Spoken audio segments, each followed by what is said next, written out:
When your child refuses dinner yet again, what's your immediate response? You probably plead, negotiate, or rush to prepare a second, easier meal. But here is the critical truth you might not realize.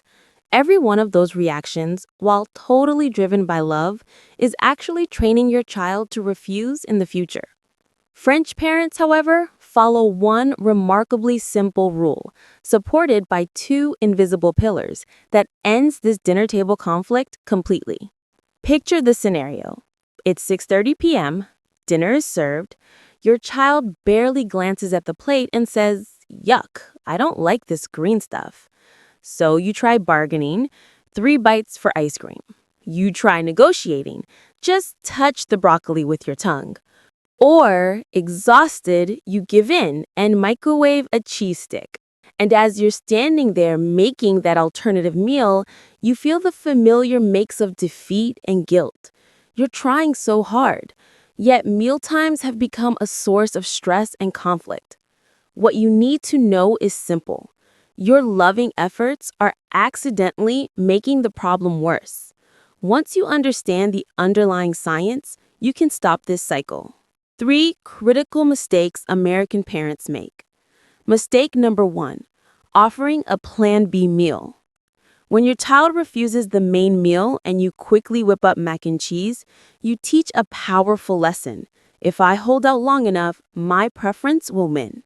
This trains them to resist. Mistake number 2, applying pressure. Try a spoonful for mommy. Every time you push, you activate what's called the control paradox. The more strongly you urge them to eat, the more intensely they resist and assert their autonomy. Mistake number 3, permitting constant grazing. The handful of crackers at 5 p.m., the sugary granola bar handed out in the car. These seem like harmless fixes for hunger, but they remove the one essential ingredient that motivates a child to try new things: genuine appetite. The French rule, the single menu, le menu unique. French parents handle this differently. They use a simple rule with 2 core supporting pillars that you can implement tonight. But first, you must understand the why. Why kids refuse food. Biology and psychology. Neophobia, fear of the new. This is the scientific term for the fear of new foods. Your brain is wired for survival, treating unfamiliar textures or tastes as potential threats. They aren't being difficult, they are being developmentally normal. The control paradox. Imagine your partner standing over you at dinner demanding you finish your side dish. You would immediately feel the need to resist. A toddler feels this need for autonomy even more strongly. Pressure, even gentle encouragement, triggers resistance. The lost appetite cycle. We've been taught to prevent hunger at all costs. As a result, most children never experience true biological appetite at the dinner table. French parents understand that allowing a child to be appropriately hungry before a meal is not neglect, it's structure. It's the biological key that unlocks willingness. How to implement the French rule. 3 parts. Part 1, le menu unique. One family, one meal. The parent decides what, when, and where the food is served. There are no alternative meals and no negotiations. The golden rule of feeding dynamics: the parent provides, the child decides. You decide the menu, they decide whether and how much to eat from what is offered. Part 2, the mandatory taste. In this system, children are not forced to finish their food, but they are required to taste every single item on their plate. Just one polite, small taste every time. The language. You don't have to enjoy it, but you are required to taste it so your brain can learn this flavor. Sensory talk. Shift the focus from performance, like, "Good job eating your peas," to exploration, like, "Is it crunchy or soft? Is it salty or sweet?" Tasting becomes curiosity, not compliance. Part 3, the 2-hour hunger window. The invisible requirement. This is the rule that makes the other 2 succeed. No grazing. No snacks 2 to 3 hours before the scheduled dinner time.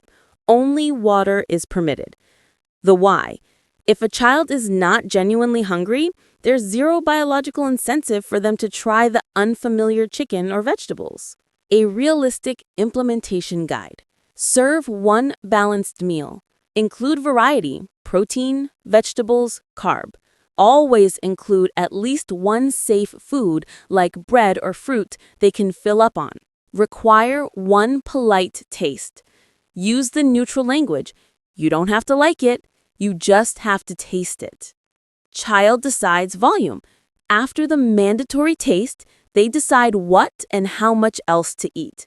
Do not hover or count bites. Maintain the schedule. If they don't eat much, the next meal or snack comes at the next scheduled time. No emergency snacks. Stay neutral. Do not praise eating and do not criticize refusing. Stay emotionally neutral throughout the meal. Hungry children eat. When you eliminate the pressure, stop the backup meals, and allow natural appetite to build, you are teaching them a crucial life skill, that hunger is normal and manageable, that new foods become familiar with time, and that meal times are predictable and safe. The real problem isn't your child's appetite, it's what's happening between meals. Remember, by eliminating the pressure, allowing natural hunger to build, and implementing the single menu, you can finally reclaim your dinner table. Today's episode of the Parent Hub ends here. And if today's technique was helpful, please like the video, comment with your experience, and make sure to subscribe. We share weekly tools and strategies that can truly transform your parenting journey. So, like, comment, and subscribe. Your small support is our biggest motivation.